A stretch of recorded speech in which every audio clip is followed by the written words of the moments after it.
मैंने तुम्हें कितनी बार कहा है कि अपने इन बालों को बांध कर रखा कर। जानती है ना, तेरे खुले बालों को देखकर सारी पड़ोसन कैसे कहती है कि देखो तो शांति की पोतियों के बाल कितने लंबे हैं, घुटने से नीचे तक तो उनकी चोटी आती है। काश हमारे बाल भी ऐसे होते। और ना जाने क्या क्या बोलती है वो औरतें। पता है ना तुम्हें, नजर कितनी जल्दी लगती है। अगर तुम्हारे इन सुंदर बालों को नजर लग गई तो सारे बाल झड़ने लगेंगे। मैं भी इन चारों को यही समझाती हूँ माँ, लेकिन ये चारों मेरी कोई बात ही नहीं सुनती। बार बार इन बालों को खोलकर यहाँ वहाँ फिरती रहती है। अरे माँ, अब हर समय हम चारों अपने बालों का जुड़वा बनाकर थोड़ी ना घूमेंगे। हमारा भी मन करता है चोटी बनाने का, तो हम चोटी क्यों ना बनाएं? वैसे भी बचपन से आज तक सब हमें यही बोलते हैं कि तुम्हारे बाल कितने लंबे हैं। आज तक तो हमारे बालों को कोई नजर नहीं लगी, तो अब किसकी नजर लगेगी? और नहीं तो क्या माँ, अब इन पड़ोसनों के चक्कर में क्या हम अपनी मनमर्जी से चोटी भी ना बनाएं? तुम्हें जो करना है वो करो। मैं तो तुम्हें कहकर थक गई हूँ और तुम दोनों की देखा देखी में तुम्हारी दोनों छोटी बहनें भी तुम जैसी हो गई है। अब आप हम दोनों को कुछ मत कहो माँ। हम दोनों तो वैसे भी स्कूल में जाती है, और स्कूल में कोई जूड़ा बनाकर थोड़ी ना जाता है। स्कूल में तो हम दोनों को चोटी बनाकर ही जानी पड़ेगी। हाँ हाँ, ठीक है ठीक है। तुम दोनों के स्कूल का टाइम हो रहा है ना, तुम दोनों जल्दी से स्कूल जाओ। और दिव्या बेटा, अगर तुम्हें पगार मिल गई हो तो आज बिजली दफ्तर जाकर बिजली का बिल भर देना, वरना बिजली वाले घर की बिजली काट देंगे। तुम चिंता मत करो माँ, मैं आज बिजली का बिल भर दूंगी। दीदी, आप मुझे भी थोड़े से पैसे दे दो ना। एक किताब खरीदनी है। दुकान से अगर कोई सेकंड हैंड बुक मिलेगी तो मैं वही खरीद लूंगी। नई बुक तो बहुत महंगी आएगी। ठीक है, मैं पैसे दे देती हूँ। बता, कितने पैसे चाहिए तुझे? आप एक काम करो, मुझे 200 रुपए दे दो। इतने में तो सेकंड हैंड बुक आ ही जाएगी। अच्छा ठीक है, ये ले पैसे। और अगर सेकंड हैंड बुक ना मिले तो बता दियो, मैं तुझे और पैसे दे दूंगी। दरअसल कुछ साल पहले निर्मला के पति का देहांत हो गया था, जिसके बाद घर की सारी जिम्मेदारियां उस पर आ गई। उसके सर पर 4 बेटियां और एक बूढ़ी सास की जिम्मेदारी थी। घर में कमाने वाली सिर्फ वही थी। वो लोगों के घरों में काम करती तो कभी दिहाड़ी मजदूरी करके अपने परिवार का पेट पालती। वो दिन रात सिर्फ काम करती रहती, जिस वजह से एक समय पर उसकी तबीयत बहुत खराब हो गई। उसकी 3 बेटियां तो उस वक्त छोटी थी, जो स्कूल में पढ़ती थी, लेकिन उसकी बड़ी बेटी ने अपनी 12वीं कक्षा की पढ़ाई पूरी कर ली थी। अपनी माँ की ऐसी हालत उससे देखी नहीं जा रही थी, इसलिए उसने अपने आगे की पढ़ाई न करने का फैसला किया और एक कंपनी में काम करना शुरू कर दिया, जिससे निर्मला के सर से काम का भार थोड़ा कम हो गया। अब निर्मला अपने कमाए हुए पैसों से राशन पानी का खर्च चलाती। बाकी सारा खर्चा दिव्या अपनी पगार से करती थी। अच्छा माँ, मैं अब ऑफिस जा रही हूँ। शाम को आते हुए दादी माँ की दवाइयाँ ले आऊंगी। ठीक है बेटा, ध्यान से जाना। दिव्या घर से काम के लिए निकल जाती है। वो शाम को अपनी दादी माँ की दवाइयाँ लेकर घर आती है।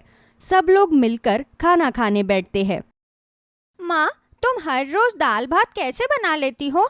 क्या तुम्हारा कभी इसके अलावा कुछ और खाने का मन नहीं करता? बेटा, मन तो सबका हर रोज 56 पकवान खाने को करता है, लेकिन उसके लिए जेब में उतने पैसे भी तो होने चाहिए। अभी घर में जितने पैसे आते हैं उतने पैसों में हम 2 वक्त का खाना खा पाए, हमारे लिए वही बहुत बड़ी बात है। तुम्हारी बड़ी बहन सबके लिए इतनी मेहनत कर रही है।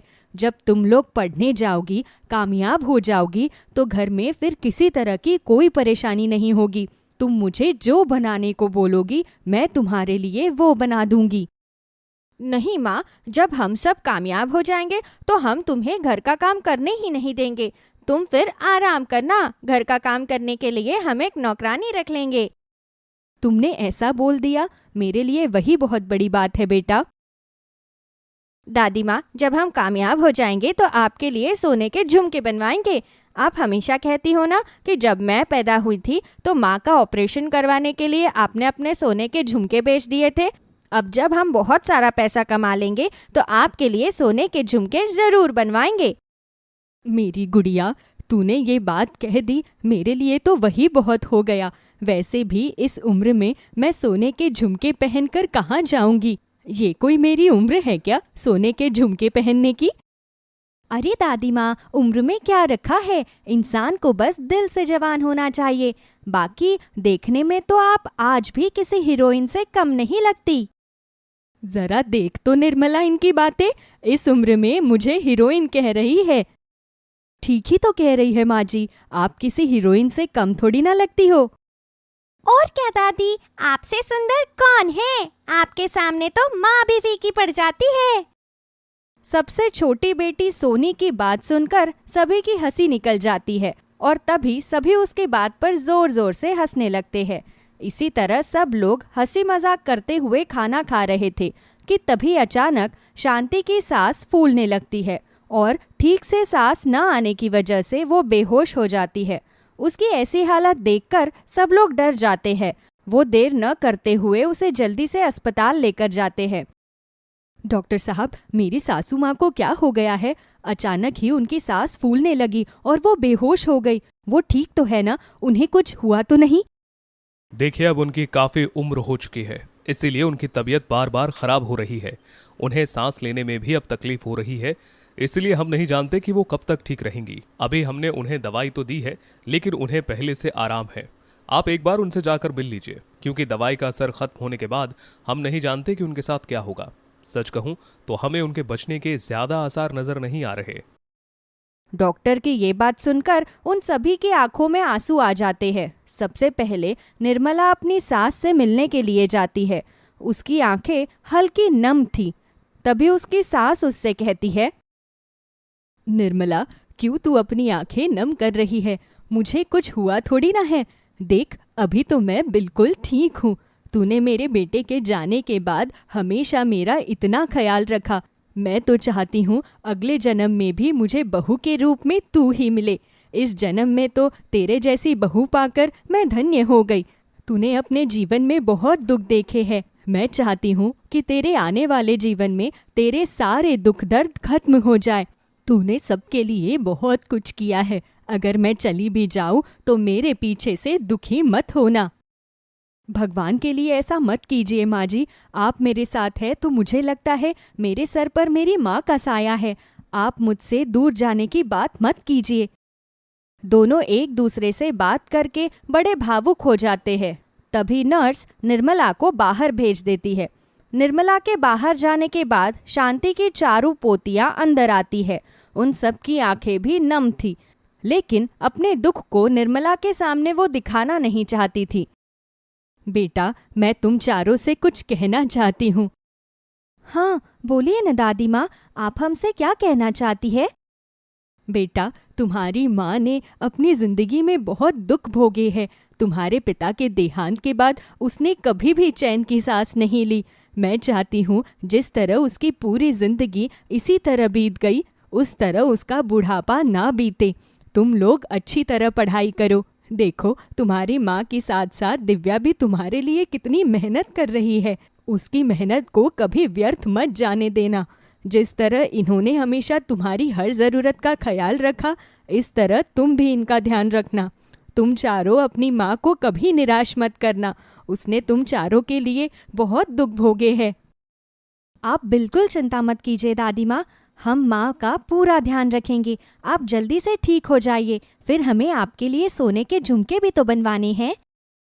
ये बोलते हुए सभी भावुक हो जाते हैं। कुछ दिन तक उसकी दादी माँ हॉस्पिटल में एडमिट रहती है, लेकिन कुछ दिन बाद बढ़ती उम्र की वजह से उनकी तबीयत खराब होने के कारण उनका देहांत हो जाता है। उनके देहांत के बाद उनका पूरा परिवार टूटकर बिखर जाता है। तभी कुछ दिन बाद निर्मला की तबीयत भी अचानक खराब हो जाती है। दिव्या अपने कमाए हुए पैसों में घर का खर्च, अपनी बहनों की पढ़ाई का खर्च और अपनी माँ की दवाइयों का खर्च नहीं उठा पाती। एक दिन वो अपने ऑफिस में बड़ी परेशान सी बैठी थी। तभी उसकी मैनेजर उसके पास आती है। क्या बात है दिव्या, तुम बड़ी परेशान लग रही हो। आज तक तो मैंने तुम्हें पहले कभी भी इतना परेशान नहीं देखा। नहीं मैम, कुछ नहीं, वो बस मेरी तबीयत थोड़ी ठीक नहीं है। देखो दिव्या, मैं जानती हूँ कि तुम्हारे मन में कुछ तो बात चल रही है जो तुम्हें परेशान कर रही है। जो भी है तुम मुझे बता सकती हो। अपनी मैनेजर के बार बार पूछने पर वो सारी बात बताती है।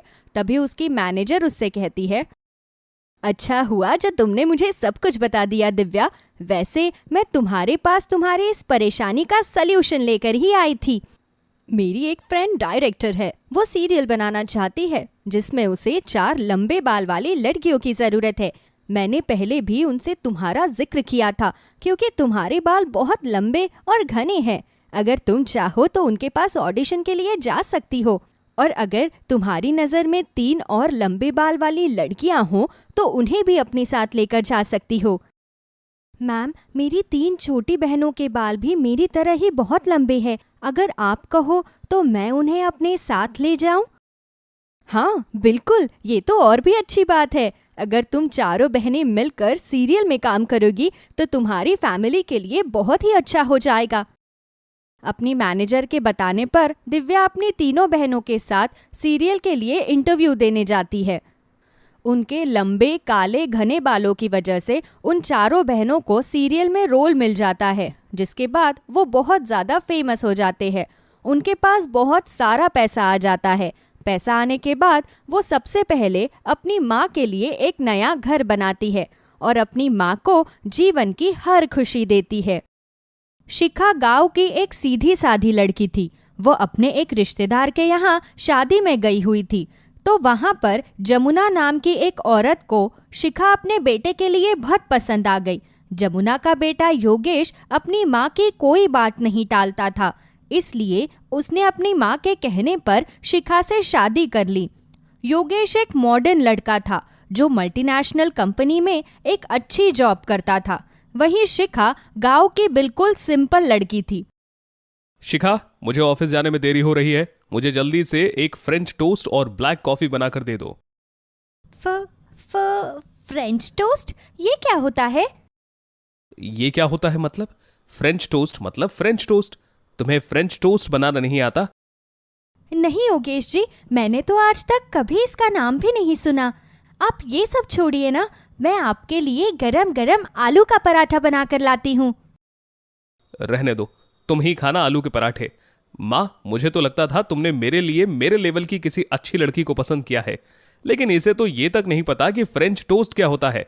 पता नहीं मैं इसके साथ कैसे एडजस्ट कर पाऊंगा।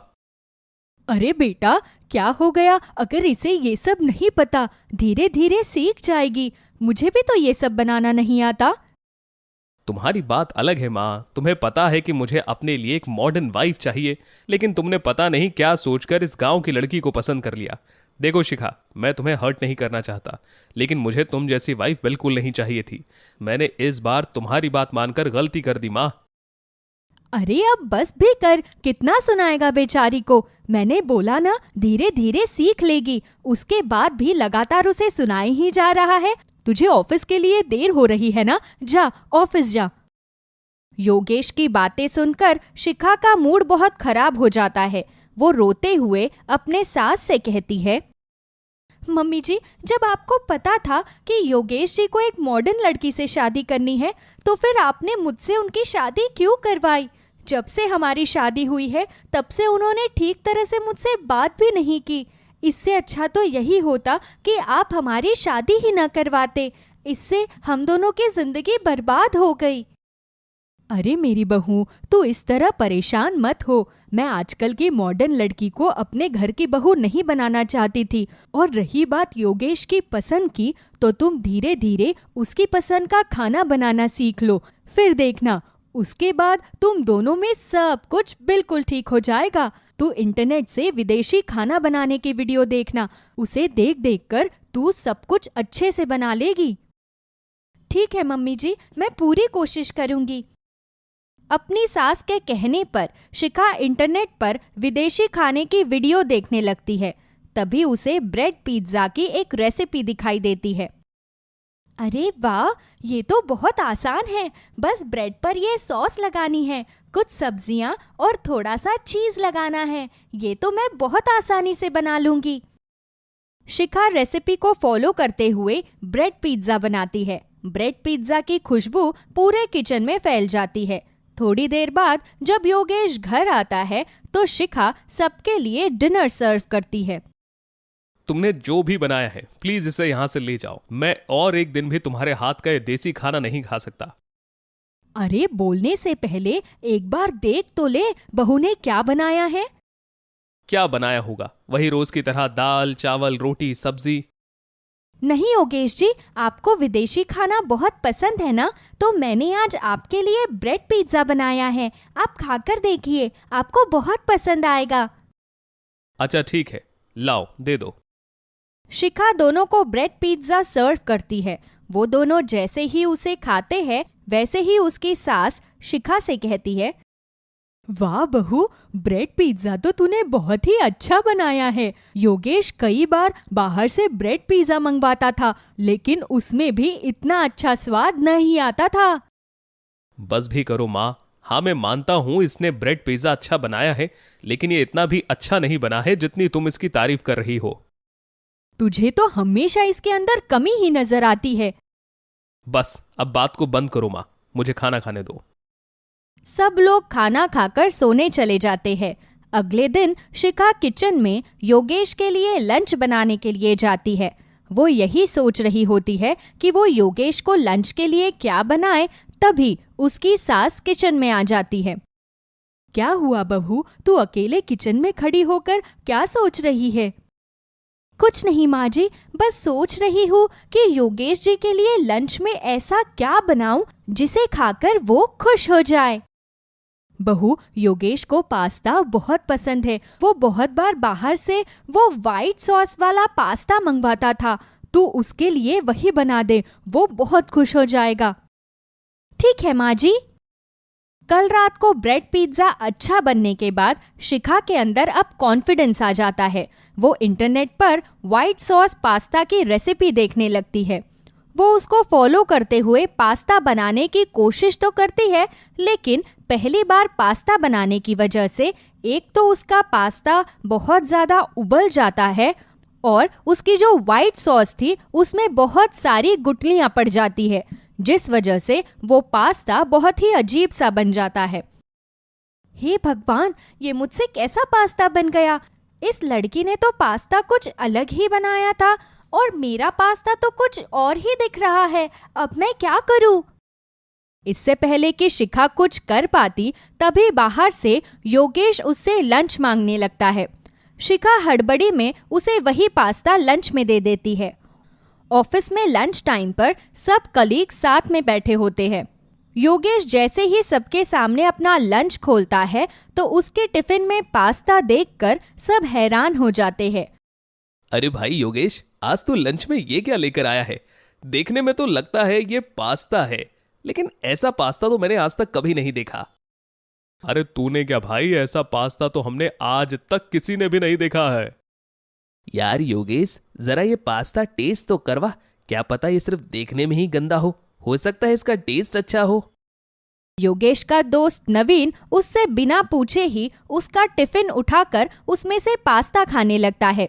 तभी पास्ता खाते ही वो बड़ा ही अजीब सा मुंह बना लेता है। अबे छी, क्या है ये? मैंने दुनिया में आज तक ऐसे टेस्ट की कोई चीज नहीं खाई। ऐसा लग रहा है किसी ने खराब व्हाइट सॉस के अंदर खिचड़ी मिला दी हो। और भाई तू मुझे ये बता कि ये व्हाइट सॉस पास्ता के अंदर जो ये बिल्कुल नहीं है, टमाटर कौन डालता है? पूरा का पूरा तड़का लगाया हुआ है इसके अंदर। अरे छोड़ो ना यार, पता नहीं इसने क्या सोचकर उस गांव की गवार से शादी की। उसे ढंग से कॉन्टिनेंटल फूड तो बनाना आता नहीं। सच कह रही हूँ योगेश, वो तुम्हें बिल्कुल भी डिजर्व नहीं करती। पता नहीं तुमने क्या सोचकर उससे शादी कर ली। सब लोग योगेश का मजाक उड़ाकर उस पर हंसने लगते हैं। योगेश को उनकी बातें सुन सुनकर शिखा पर बहुत गुस्सा आता है। वो घर आते ही शिखा को बहुत खरी खोटी सुनाता है। अगर कुछ नहीं बनाना आता तो मत बनाया करो। तुम्हारे उस घटिया पास्ता की वजह से मेरे सब दोस्तों के सामने मेरा मजाक बन गया। आज के बाद तुम मेरे लिए लंच बनाना ही मत। मैं बाहर से ही अपना लंच खरीद कर खा लूंगा। शिखा तो बेचारी योगेश को खुश करने के लिए ये सब कर रही थी, लेकिन योगेश के खुश होने की वजह सब कुछ बिल्कुल उल्टा हो गया। लेकिन इस बार शिखा ने ठान लिया कि वो अब अपनी और इंसल्ट नहीं होने देगी। इसलिए उसने ऑनलाइन एक कुकिंग क्लास में एडमिशन ले लिया। उसने बहुत अच्छे से कॉन्टिनेंटल फूड बनाना सीखा। तभी एक दिन अचानक योगेश के सभी दोस्त उसे बिना बताए उसके घर पर आ गए। अरे, आने से पहले मुझे बता तो दिया होता, कम से कम मैं तुम्हारे लिए खाना तो ऑर्डर कर देता। अरे कैसी बात कर रहे हो योगेश भाई, बाहर से खाना मंगवाने की क्या जरूरत है, भाभी है ना बनाने के लिए। और भाभी तो कितना अच्छा कॉन्टिनेंटल फूड बनाती हैं। मुझे आज तक इनका वो टमाटर वाला व्हाइट सॉस पास्ता याद है। हाँ भाभी, आज हम यहाँ पर स्पेशली आपके हाथ का कॉन्टिनेंटल फूड खाने आए हैं। हमारे लिए आज अच्छा सा पास्ता बना दो, और वो व्हाइट सॉस पास्ता जरूर बनाना। रहने दो यार, मैं बाहर से मंगवा देता हूँ। अरे नहीं नहीं, बाहर से नहीं मंगवाना, तुम्हारी वाइफ ही हमारे लिए पास्ता बनाएगी। शिखा जानती थी कि वो सभी उसका मजाक उड़ा रहे हैं, लेकिन वो उन्हें बिना कुछ कहे वहां से किचन में चली जाती है। थोड़ी देर बाद वो डाइनिंग टेबल पर अलग अलग टाइप के बहुत सारे पास्ता सर्व करती है, जिसे देखकर सबकी आंखें फटी की फटी रह जाती है। ये सब पास्ता आपने बनाया है? जी, ये व्हाइट सॉस पास्ता, ये रेड सॉस पास्ता और ये मिक्स सॉस पास्ता है। आप खाकर देखिए, आपको बहुत अच्छा लगेगा। शिखा के कहने पर सब लोग जैसे ही पास्ता खाते हैं तो वो पास्ता इतना टेस्टी होता है कि उन सबकी सिट्टी पिट्टी गुम हो जाती है। ये पास्ता तो बहुत टेस्टी है। हाँ भाभी, बहुत अच्छा बनाया है आपने। सब लोग बिना कुछ बोले पास्ता खाते हैं और सीधे रास्ते अपने अपने घर को निकल लेते हैं। वैसे पास्ता तो तुमने बहुत अच्छा बनाया था। तुमने कब इतना अच्छा कॉन्टिनेंटल फूड बनाना सीख लिया? बस जिस दिन मुझे अपनी इंसल्ट फील हुई उसी दिन से कुकिंग कोर्स ज्वाइन कर लिया। आपने एक पास्ता के ऊपर मुझे बहुत खरी खोटी सुनाई। आपने कभी मेरे मन में अपने लिए प्यार देखा ही नहीं, बस हमेशा मेरी खामियों को देखते रहे। आपने तो कभी ये भी नहीं सोचा कि आपकी इन बातों से मुझ पर क्या बीतती होगी। मुझे माफ कर दो शिखा, मुझसे बहुत बड़ी गलती हो गई। मैंने तुम्हारे साथ बड़ा बुरा बर्ताव किया। मैंने कभी ये नहीं सोचा कि खामियां तो हर इंसान में होती हैं। अगर तुम्हारे अंदर एक खामी है तो 100 गुण भी हैं। मैंने हमेशा तुम्हारी अच्छाइयों को नज़रअंदाज करके सिर्फ तुम्हारी एक कमी पर ही ध्यान दिया। मुझे आज अपनी गलती पर बहुत पछतावा हो रहा है। प्लीज मुझे माफ कर दो। कोई बात नहीं योगेश जी, आपको अपनी गलती का पछतावा हो गया, मेरे लिए यही काफी है। आप मुझसे माफी मत मांगिए। उस दिन के बाद उन दोनों के बीच सब कुछ ठीक हो जाता है। शिखा अब हर रोज योगेश के लिए अलग अलग कॉन्टिनेंटल फूड बनाती। योगेश के जो दोस्त पहले उसकी वाइफ का मजाक उड़ा रहे थे, अब वो योगेश के सामने कुछ नहीं बोल पाते थे। योगेश अब शिखा के हाथ का देसी खाना भी पूरे शौक से खाता था। दोनों अब एक दूसरे के साथ बहुत खुश रहने लगे और हंसी खुशी अपनी जिंदगी बिताने लगे।